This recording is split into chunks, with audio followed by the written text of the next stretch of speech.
Well, good day, my friends, and welcome to the Hebraic Living Walking with Messiah broadcast. We're excited to have you here with us today as we explore the rich traditions and teachings of Hebraic living, guiding you on a journey to walk in alignment with your Messiah. Now, whether you're seeking spiritual growth, practical insights, or a deeper connection with your faith, this show is here to inspire and uplift you.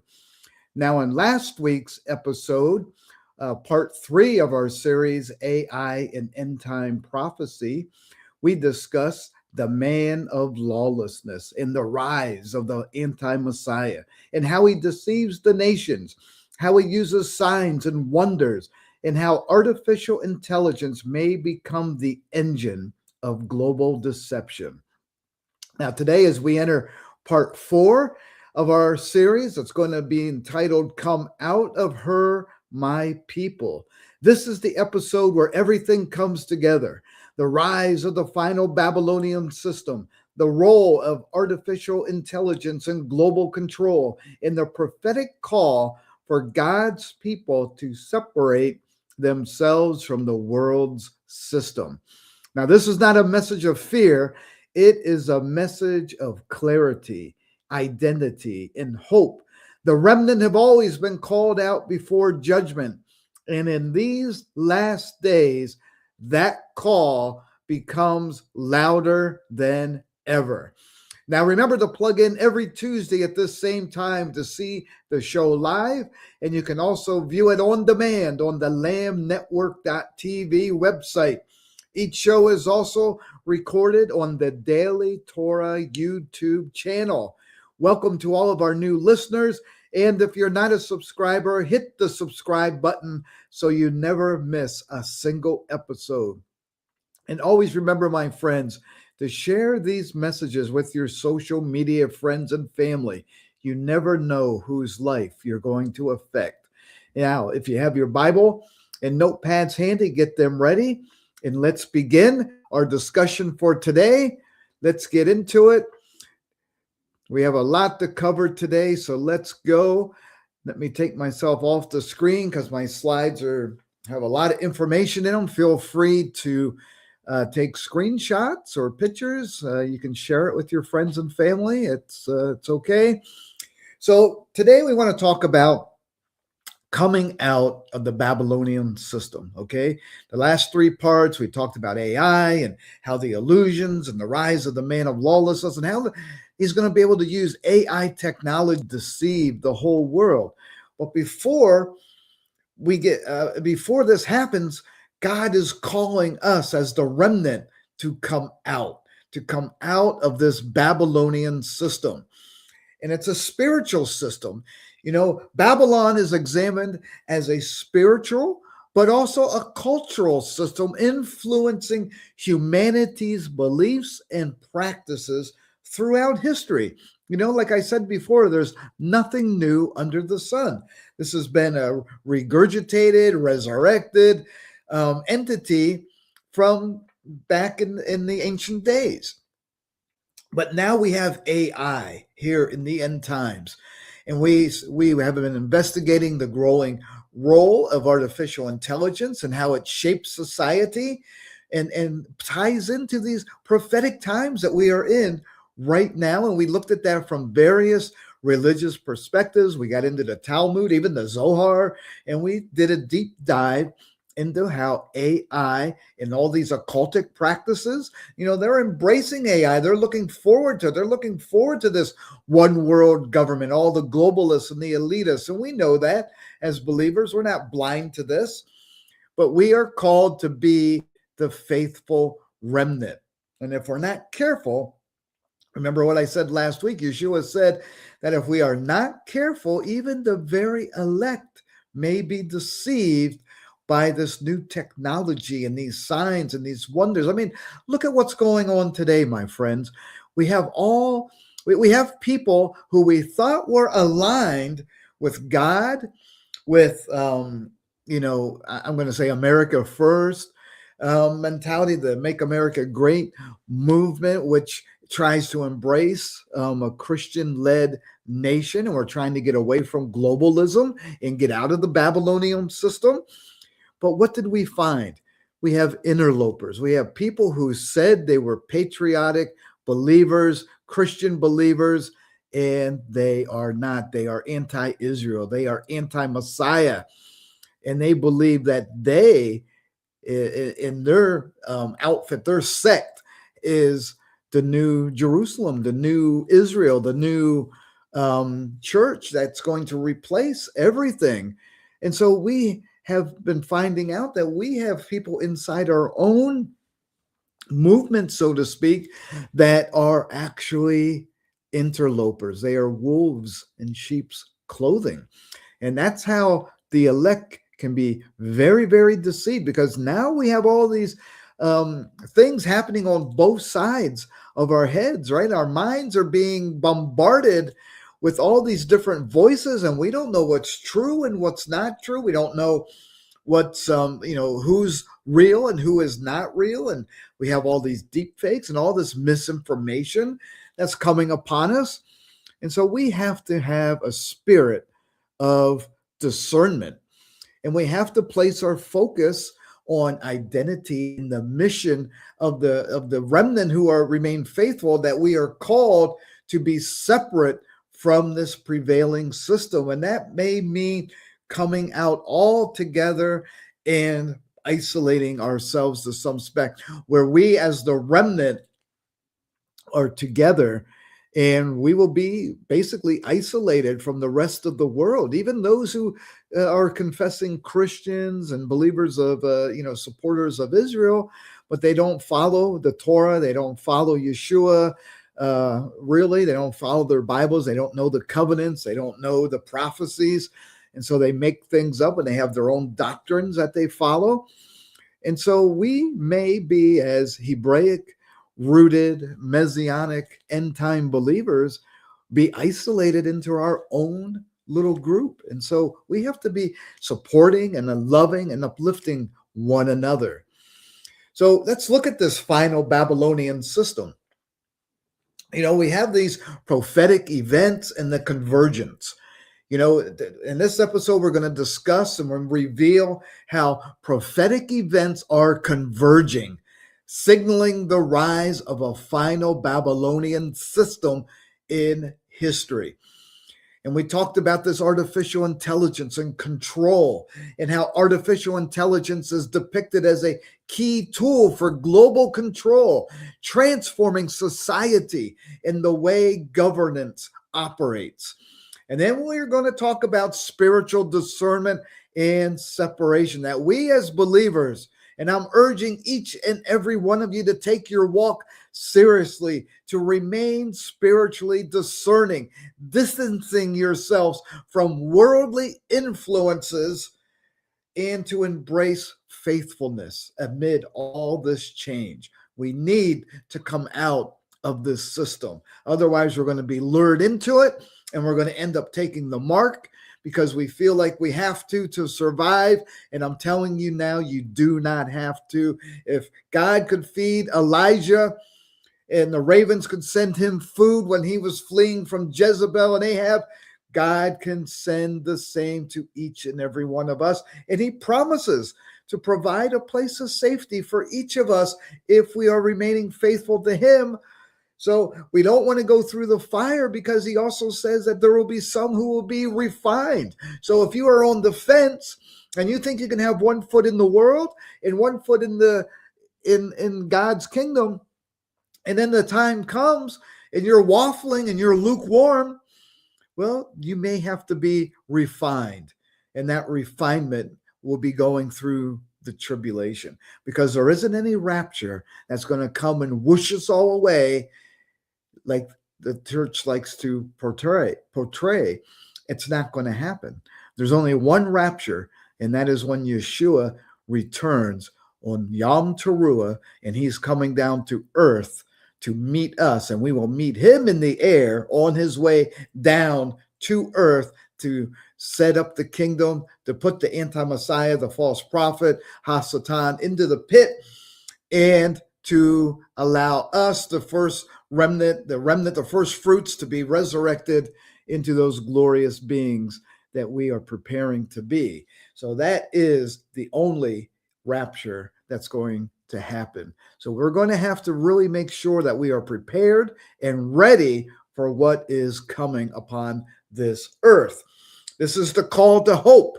I'm giving you right now, my friends, a call to hope. And we want to emphasize clarity and identity, that the message I'm sharing with you today highlights the importance of clarity and a strong sense of identity. Do you know who you are in Messiah? And moving away from fear. You do not have to be fearful about what's going to come upon this earth. The Lord has given us the book. In the book of Revelation and in Daniel and Zechariah, we know what's happening. We know what's coming. So he has given us the book that we can prepare and not be fearful. We are the remnant. We are the beacon of truth. Throughout history, a faithful remnant serves as a beacon of truth and resilience before times of adversity. This happened during the time of the Maccabees. This happened during the time of Esther. There was always a remnant who are true and faithful, who will serve as a resilience before the times of adversity, just as Jeremiah called out to all those in Judah before they were taken into captivity. And those who listened to him were spared. The rest were slaughtered or went into captivity. The same with the Assyrian Empire. There was a call from Obadiah, from Isaiah, from even Ezekiel. And the ones who did not listen went into captivity and were dispersed around the world. Those who listened were preserved. So this is our urgency and hope in the last days. You know, my friends, in challenging times, the call to hope grows more urgent. We need to be urging ourselves, our families, and other individuals to embrace purpose and stand firm in Messiah, in the Torah. Now, this is the final call from heaven. If we turn to Revelation chapter 18, verse 4, what does it say in Revelation 18, verse 4? It says, "Come out of her, my people, lest you share in her sins, and lest you receive of her plagues." This is the call that God is giving us today, not tomorrow, not yesterday, today. He is calling us to come out. And we're going to go over, what does this mean to come out of her? What does this really mean? Well, one part, it's a call to separation. We as believers are urged to separate from corrupt influences to avoid sharing in their sins and plagues. This call is both urgent and vital. This message also highlights the importance of spiritual discernment and recognizing divine guidance above worldly temptations. And then we have to have distinct living. This passage emphasizes living distinctively, obeying divine commands, not the worldly commands, and reflecting spiritual values apart from worldly influences. And we know that we need to do this, but sometimes many of us are so allured into what's going on in the world. But I'm telling you, there is never going to be peace upon the earth until Yeshua returns. I just started this board of peace, right? When they say peace, peace, know that sudden destruction is imminent, right? That's what the scriptures say. So Even though there's going to be this false peace in the world, know that it's not going to last very, very long. And we have to prepare. It gives us a time and a window of preparation. Now, the Greek word for come out and depart is this exelthate. Exelthate means to come out, to depart, to withdraw, expressing a clear call to separation. It's a verb. And then this meaning of my people, the Hebrew word, the Greek word leos mou, uses covenant language to stress that we belong to God, that we are his people. My friends, this is a divine imperative. This command in Revelation 18, verse 4, is a divine imperative for God's covenant people, and that's us. And it's not merely a suggestion, it is a command to come out of Babylon.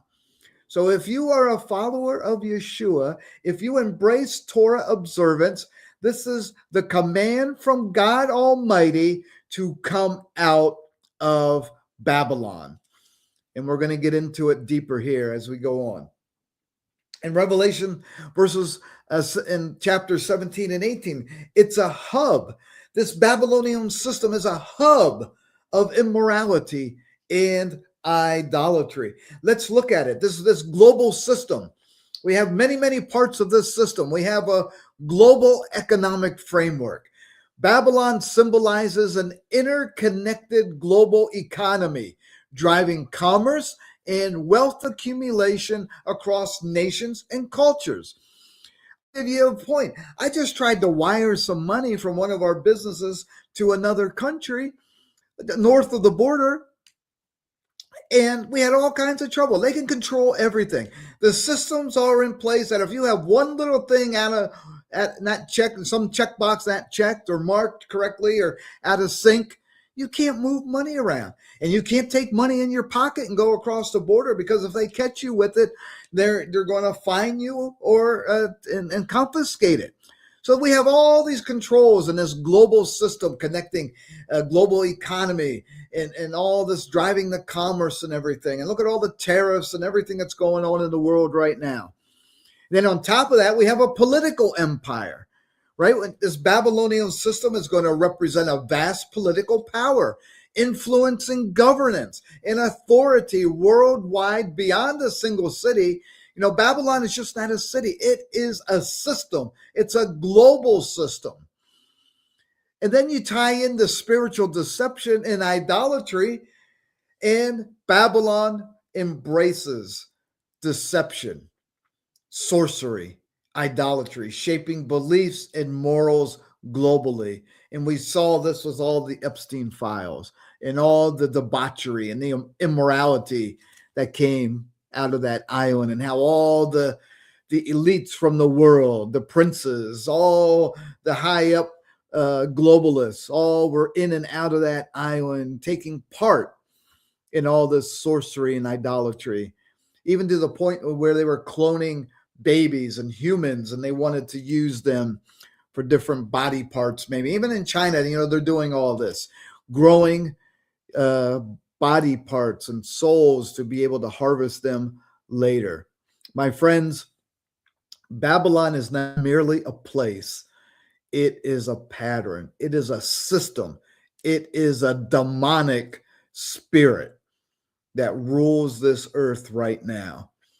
But thanks be to Yeshua and to Abba the Father, who has called each and every one of us to come out of this system. Let's look at some of the Hebrew meaning for the word Babel. Babel is translated Babylon. So Babel represents a state where clarity is lost and boundaries are blurred, giving rise to confusion and uncertainty. It's a blending of opposites. In Babel, truth merges with falsehood and holiness with corruption, highlighting a mixture of opposing values.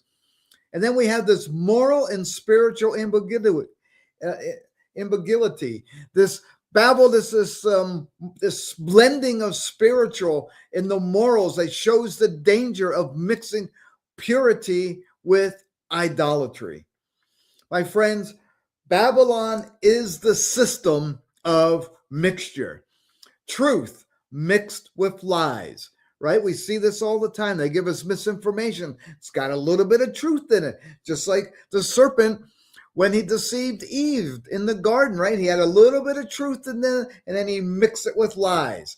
We have holiness mixed with corruption. Look at all these churches in the world today, and they all take, oh, we're all one people. They're even anti-Israel. They take the side of the Palestinians, and they have all this holiness mixed with corruption because they get a lot of money from all these globalists.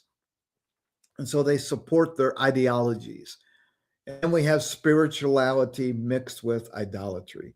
We have people who pretend to be holy, priests, and whoever in different denominations, and they're worshiping paganism and idolatry. And it's been like that since the beginning of humanity, right? There's nothing new under the sun. It's just was hidden for a long time, but now it's coming out, and it's going to come out more and more. Now, let's tie in this rise of digital Babylon, as we've been talking about in our series. So we have this shift in societal influence. We have the society has moved from being shaped by religion and culture to being influenced by digital technology and data-driven platforms. And then we have this impact of digital infrastructure.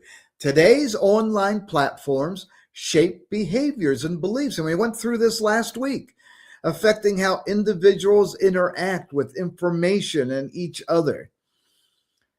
And then we have the consequences for privacy and connection. Nothing is private anymore. We're so deeply connected everywhere, and these AI tools can now go in and find all the information about us in a few seconds.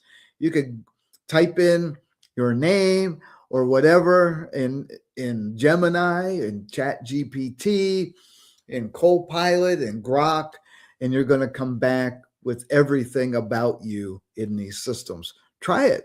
See what information's out there about yourself. My friends, this digital transformation influences privacy, access to information, the ways global communities connect and interact. Everything is interconnected now. In the ancient world, Babylon controlled people through religion, commerce, and culture. In the modern world, Babylon controls the people through data, technology, and digital infrastructure. We can't get away from it, but we can come out of it. It's all around us, but we can come out of it. Now, sorry, my slide's a little cut off here, but let's talk about the characteristics of digital Babylon. You know, we talked about this global surveillance. This digital Babylon features constant information monitoring. And we see that in China. We see that in the UK. We see it everywhere, really, that there's always this monitoring of individuals, and it's through cameras, apps. Constantly, these new data centers are putting together will constantly keep gigabytes and gigabytes of data on each and every human on Earth. And we are building out new data centers at an alarming pace to keep up with this AI infrastructure. It's creating a world where surveillance is ever present and privacy is diminished. In this centralized digital identity, our personal data is controlled by authorities through centralized digital identity, making information easily accessible and tightly regulated, Just as I said, they can find out everything about you in a few seconds, because now we have this AI driven social control. So these AI algorithms are going to shaping our online behavior through social control and algorithmic censorship, influencing what people see and share. We don't know what's real anymore. Remember what I said last week? They can bring up images of anyone, of yourself, and they can put words in your mouth. It's not you speaking. They can make you say whatever you want to say, and people are going to believe it. They can bring up a world leader and make them say something, have it broadcast all over the world, and you think it's real, and it's not real. He's never said it. This is how manipulative this new AI-driven social control is becoming. And then it causes us to have this digital dependency. As technology use increases, digital dependency grows, making societies rely heavily on interconnected digital systems for daily life. As I said before, for the first time in history, we have a global system that can monitor, influence, and control every individual on Earth. Now, I want to keep going here because I don't want to run out of time today. So let's look at this Talmudic insight of the final Babylon Empire. And we have the prophecy in the Talmud of this final empire. The sages taught that an oppressive empire would arise before the Messiah's arrival, bringing hardship and spiritual trials. This empire's era is marked by challenges to Jewish faith, our Hebraic faith, and perseverance, testing spiritual strength and resilience.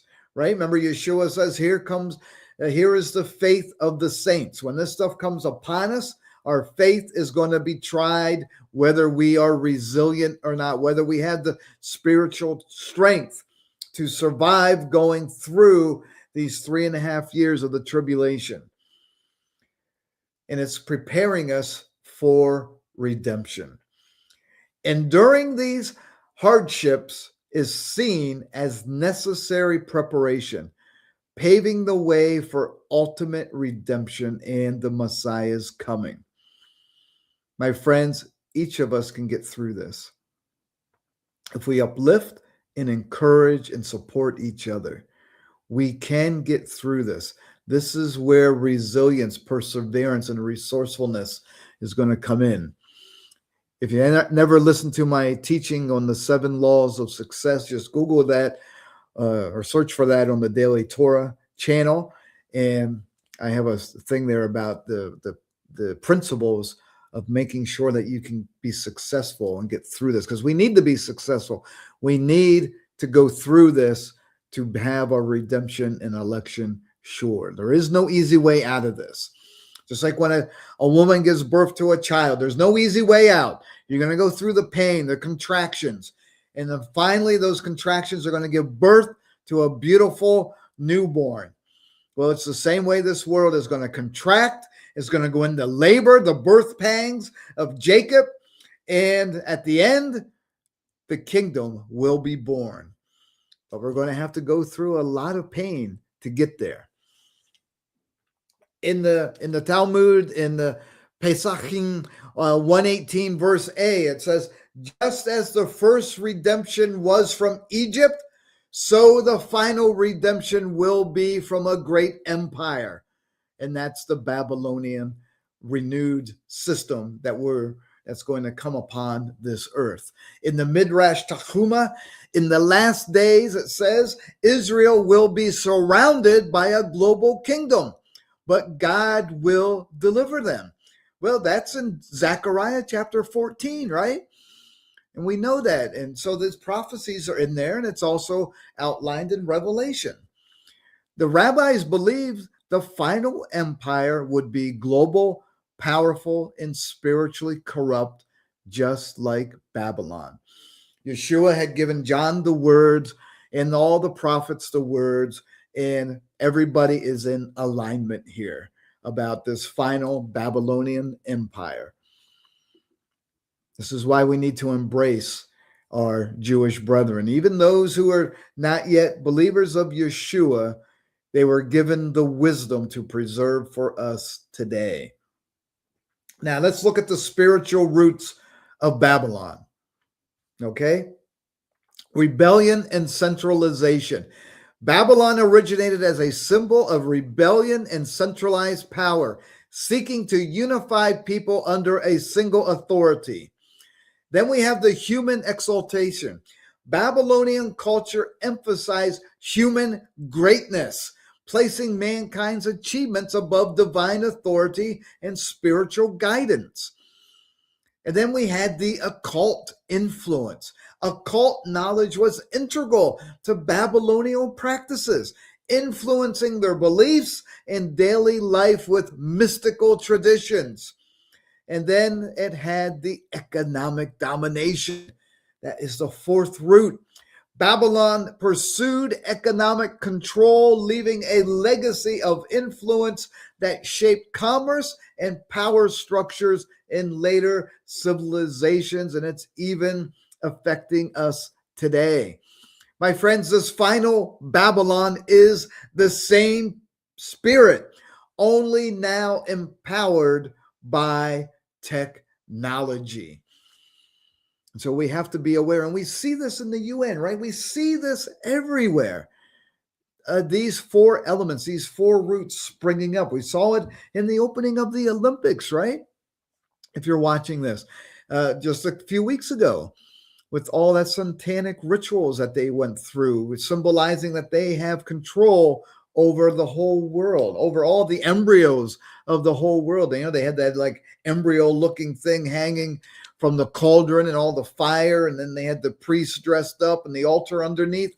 And they were just telling us basically that they control the whole world in every embryo, body, and soul that is born into the world. That's the message that they were given during the opening of that Olympics. So this is, we'll tie it in here with the occultic dream of unity, because that's what we saw. This is where it's all heading. This is all a satanic ritual of mysticism that goes back to the days of Enoch, as we talked about in our previous series. And all of that influence has culminated to today with the technology to be able to control and bring it all to life in a very controlling way, that they want to rebuild this Babylonian system. And they want to have it hook, line, and sinker. They want to have the lion's teeth within the world that nobody can escape. So they have this vision of global unity. This occult traditions imagine a unified world, right? Like the UN. Just follow the UN and listen to these people speak and read their documents and their blogs, and you'll know exactly what they're saying and how they are being influenced by this system. Because they want a unified world where humanity is connected through a higher collective consciousness. This all goes into transhumanism, which I talked about in our previous episodes. They want this merging with higher intelligence. These beliefs encourage merging humanity with higher intelligence. They're talking about aliens, and they're talking about cyborgs, and having these neural implants and AI now intertwined and integrated within our brains. They want us to merge with this technology to become higher states of being. It's the next evolution of mankind, because they believe that this is the pathway to transcendence. The occult ideologies regard these themes as pathways, unlocking new collective powers, pathways not only to transcendence, but to transhumanism. My friends, this is the same spirit behind Babel: self-exaltation, self-deification, and most importantly, it is rebellion against the Creator. They want to make man in their own image, not in God's image. And that is Satan's image. This is what Satan wants to do with humanity. He wants to rebuild it. He wants to merge it, make it become cyborgs, that he can control it from birth, from the womb to death, and everything in between. That's why, my friends, we are called as the remnant to be set apart. We have to be faithful amid adversity.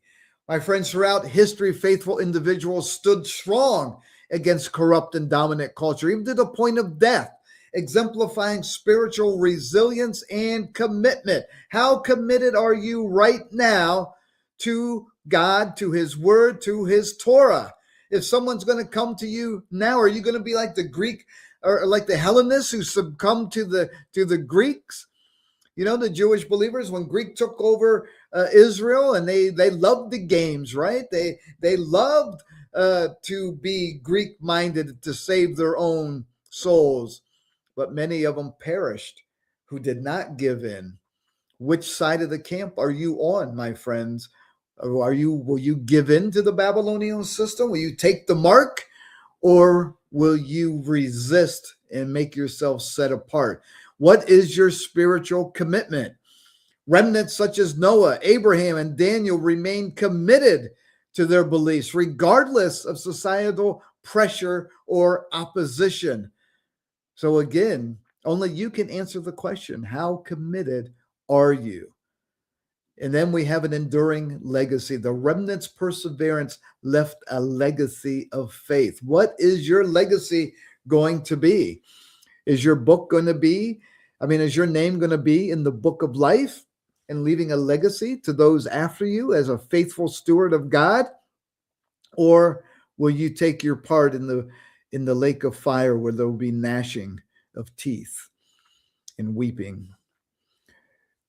Will you be inspiring future generations that come after you to remain set apart and true to their convictions? Will you be an example to your children, to your neighbors, to your friends, that you did not give in to the beast system? Only you can answer that, and you may not be able to answer that until the pressure is applied, because that is when true faith comes out. When the pressure is on, then God knows who you really are. My friends, here is the patterns. We have Noah, who was in a corrupt world, right? And he listened to God, and he built the ark. And he preached to those before they went into the ark. We have Abraham in a pagan culture who also preached out. He preached God's words. He listened to God, and he crossed over. He became the first Hebrew, the first Eviv to cross over and to listen to God completely, and to him were given all the promises. Then it was passed down to Israel. We had Israel in Egypt. They remained faithful when Joseph went down, and they all went down into Egypt. They remained faithful because Joseph said that they would be taken out, that God would visit them after a time and bring them up out of Egypt, and they remained faithful, and they did come out. Then you had Daniel in Babylon. Look at what all he had to endure. He did not bow down to the image, and he was thrown into the lion's den. Would you do the same? Or would you bow down to the image that's about to be erected upon the earth? Because he says he's going to make a big image and cause it to speak, and all those who do not worship the image are going to be killed. Are you going to worship that image, or will you pay the price to remain faithful to God? And then you had the early believers in Rome who were persecuted, and they were driven out. And they were persecuted on both sides, from the world, from the Orthodox, from everyone that were persecuting them and driving them out. And many of them were hung, many of them were crucified, many of them were fed to lions, and they had to endure. My friends, the remnant is always called out before judgment, and there will be judgment. And whether we're alive to see it or not remains to be seen. But many of us, I hope and I pray that we will be alive to see everything and see the return of the Messiah coming with great glory. That's always been my prayer, is that I want to see it all. I want to be the generation that sees it all, because there's only going to be one generation. There was one generation when Yeshua walked the earth the first time. And I pray that we are the generation that sees the return of the Messiah to usher in all things and to finally put that beast into the pit where he belongs, that slippery serpent who deceives the whole world, and he will finally be put into the pit, and there will finally be true peace upon this earth. That's the day that we're all looking forward to. The remnant always leaves a distinctive mark. They have obedience to God's commandments. The remnant is recognized by their commitment to following God's commandments with steadfast faith and sincerity. They have a loyalty to Yeshua. Their unwavering faith in Yeshua is a defining trait, reflecting their devotion to the teachings of the Messiah. I want to say right now that we have, as Messianic believers and Hebraic roots members, we need to stop the division about calendars and sacred names and all the nonsense that divides us. We have to be unified and loyal to the mission of going out and creating disciples and spreading the gospel throughout the world, and not devouring in each other. Because we need to show lives that have devotion. They showcase a distinctive harmony of Torah faithfulness and the testimony of Yeshua. In Revelation 12:17, it says, those who keep the commandments of God and hold the testimony of Yeshua. Do you know what the commandments of God are? And do you know what the testimony of Yeshua is? That's another deep dive that I just don't have time to go into right now. But think about it. Meditate on that, because I think the answer is not what you think it is. So what does the meaning of coming out mean? Let's go over this in our time remaining. We have about less than 20 minutes here, but I think we can get through it all. Number one, we need to come out of Babylon spiritually. This calls for spiritual separation. Coming out means choosing to distance oneself from influences or systems contrary to one's spiritual beliefs. We have to have this shift in allegiance. It emphasized moving away from worldly values, such as maybe the MAGA movement or different movements that we think that we're going to bring peace upon the earth when there's not going to be any peace. And we have to align ourselves with spiritual truth and higher principles, godly principles, heavenly principles. We have to have a mindset transformation. Coming out is about changing one's mindset and loyalty rather than a physical relocation. Many of us, we think we're going to go get an RV and go live in the woods and live off the land. Let me tell you, you're going to last about 30 days doing that, and then you're going to wander around wondering where you're going to get food from. No, we need to have a different mindset and loyalty. Prepare some, but we need to be able to rely on God to supply our every need, and He will.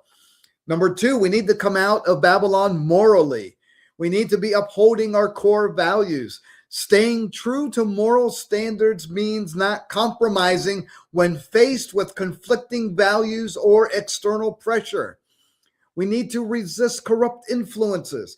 We need to be making conscious choices to avoid influences that threaten our integrity and helps prevent ethical mixture and corruption.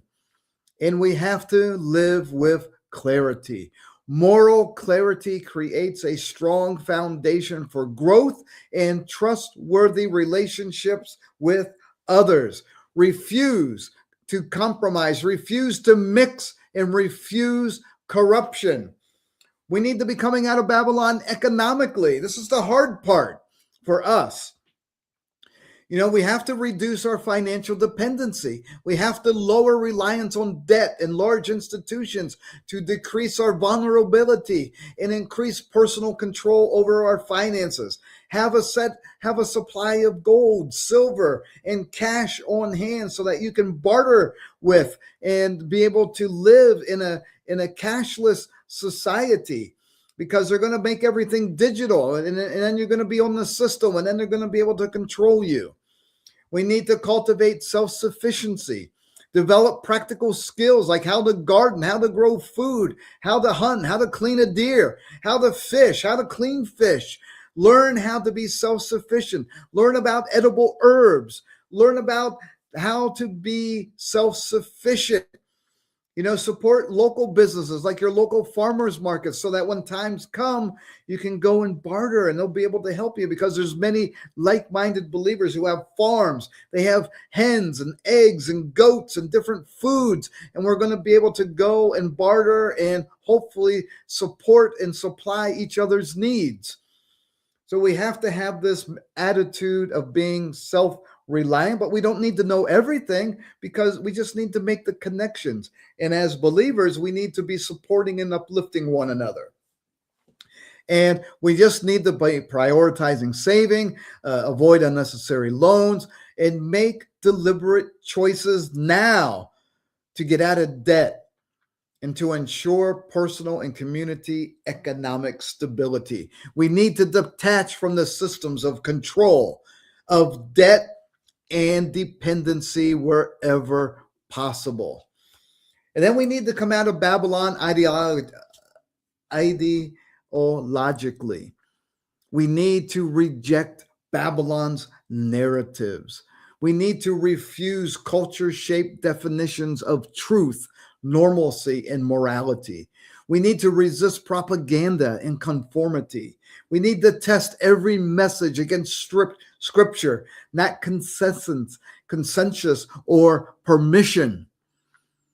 And we need to see through all the digital illusions, discern appearance from reality. Knowledge without wisdom is deception. So we need to ask God for wisdom and discernment. We need to have visions from heaven, not of this age. We need to adopt a kingdom world view in every part of our lives. And then we need to come out of Babylon prophetically. We need to be rejecting worldly influences. Believers are urged to resist practices and beliefs that conflict with God's teachings, that conflict with Torah, embracing spiritual values instead. We need to know the Torah. If you don't listen to my daily Torah podcast, subscribe to it. I go through the Torah, the Haftorah, and the Brit Hadashah every day. They're just like 15-minute segments. Look for the Daily Torah. It's on the Daily Torah channel. Subscribe, and I go through every parashah every day. And we need to be prioritizing these spiritual values. We need to be aligning with God's kingdom. And that means placing spiritual priorities above material pursuits. Stop focusing on getting everything, getting rich, getting the new car, getting the new house, getting this, getting that. We need to be focusing on faith and holiness. And we need to be deepening our relationship with God. Living in obedience and holiness fosters a closer relationship with God and supports a meaningful spiritual life. We need to align with God's kingdoms, my friends, and not the world's. Now, I'm going to get into this deeper next week, but I'm going to briefly go through the fall of Babylon today. We're going to have this dramatic collapse of Babylon, right? The final fall, there's going to be a sudden destruction of this global system, showing the vulnerability of worldly power and wealth. We're going to have the lamentation of the merchants, as it says in Revelation 18 and 19. The merchants and the leaders are going to mourn the rapid economic downfall, highlighting the loss of luxury and prosperity. That's the worldly system. They're the ones who want all this luxury and prosperity. And then Revelation 18 emphasizes the victory of justice over corruption, reminding us of the impermanence of material riches. Remember, Yeshua says, where your treasure is or where your heart is, that's where your treasure will be. So is your heart on worldly pursuits or godly pursuits? And part of this fall of Babylon is going to be this political upheaval. The power structures fracture and destabilize. Kings and rulers are going to lose control and influence. It's just starting to happen now with all this Epstein nonsense. There's going to be authority without righteousness cannot stand. And Babylon's alliances dissolve under pressure. Okay, we think we're in this lull right now, but Babylon is going to resurface and it's going to be stronger. It's going to be iron mixed with clay, and it's going to eventually collapse under its own weight. When God returns, before he returns, going through the judgments of God, we're going to have spiritual exposure. Deception is uncovered, and we see some of that now. We're getting glimpses of this now. The true nature of the system is going to be revealed. We see that now. Sorcery, corruption, and rebellion are laid bare. We're seeing that now. Darkness cannot survive the light of judgment. But things are going to get darker before they get more light. But we're seeing glimpses of it right now. God is showing us the cracks. He's just opening up the blinds just a little bit for us to see what's going on behind the scenes. And when God returns, before Messiah returns, and the Father sends Messiah here, and he places judgment upon the whole Babylonian system, there's going to be global mourning. And you can read this in Revelation 18 and 19. And the world is going to grieve what it's lost, and merchants and leaders and nations are going to lament Babylon. There's going to be sorrow because they lost everything, but no repentance. Heaven and the remnant respond very differently, which you can read about in Revelation 19. And I'm going to go through this in next week's part 5. I'm just giving you a little prelude here. And then there's going to be divine judgment. Babylon falls by the hand of God. Judgment is righteous, final, and deserved. Justice answers centuries of corruption. And God is going to finally vindicate his people and his name. The world will mourn Babylon, but we as the remnant will rejoice. Amen? Because this is the Messianic hope unveiled. This is why we are here. This is why we are the remnant. And now it's time for us to rise up and to be doing the work of Messiah and to preparing for these days. We have to have this realization of the Messianic hope. After the fall of Babylon, the long-awaited hope is fulfilled as the new era begins and peace emerges.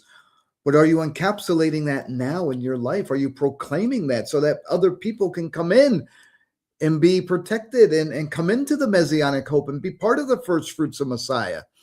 Are we holding God's Messiah's return back, God sending his son back because we are not proclaiming the word and there's not enough people yet ready to usher in as the first fruits of the kingdom? There's going to be this establishment of divine rule. The Messiah's return is going to usher in a just and righteous rule over all nations, bringing unity and restoration. We know that's coming. We want that now, but it's not here yet. What are we doing to help proclaim this message of hope? And finally, the faithful will be vindicated. We as faithful stewards of Messiah Yeshua will be vindicated. And the nations will be judged. The nonsense and the debauchery and the evil that you see on the earth today will be judged. And the divine promises will be fulfilled for all believers in this new age to come, in the millennium kingdom. My friends, the call to come out is not a call to escape. You're not going to go into the woods to escape. It is a call to prepare for the return of the King, and that starts with each and every one of us individually and collectively. So let's unveil the digital Babylon that's all around us right now. The digital Babylonian system is reshaping society.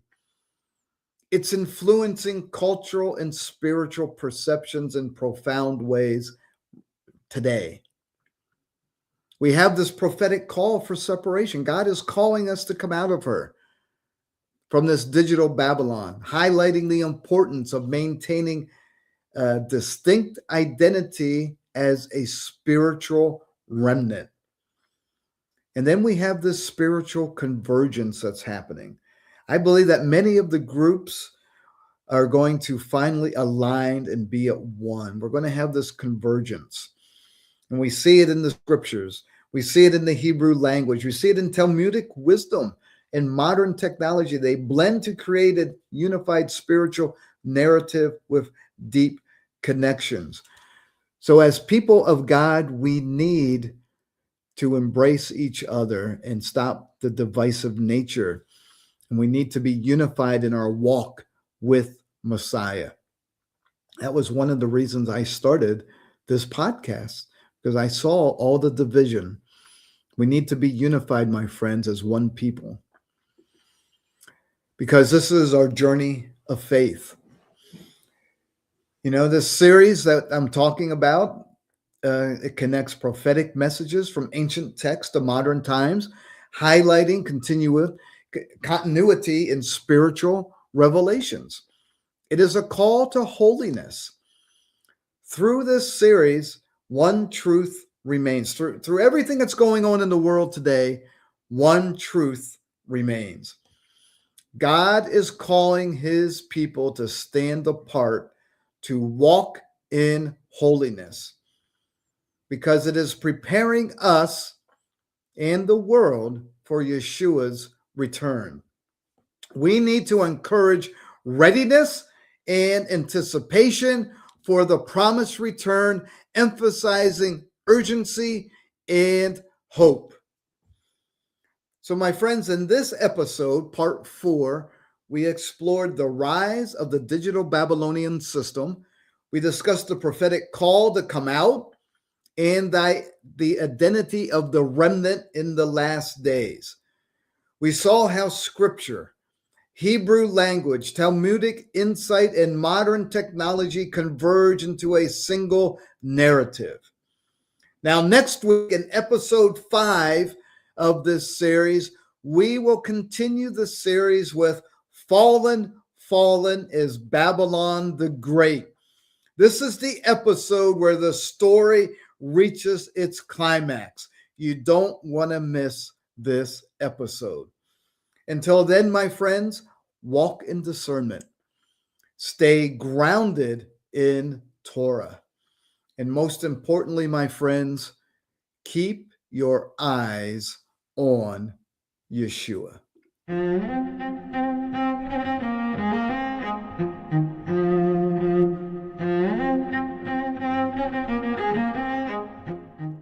If you missed today's show or want to watch it again or want to tell someone where they can watch this episode, go to lambnetwork.tv, where you will find this show and all the other live Lamb Show archives in the on-demand section of the website. Thank you for watching, and don't forget to tell someone about the Messianic Lamb Network.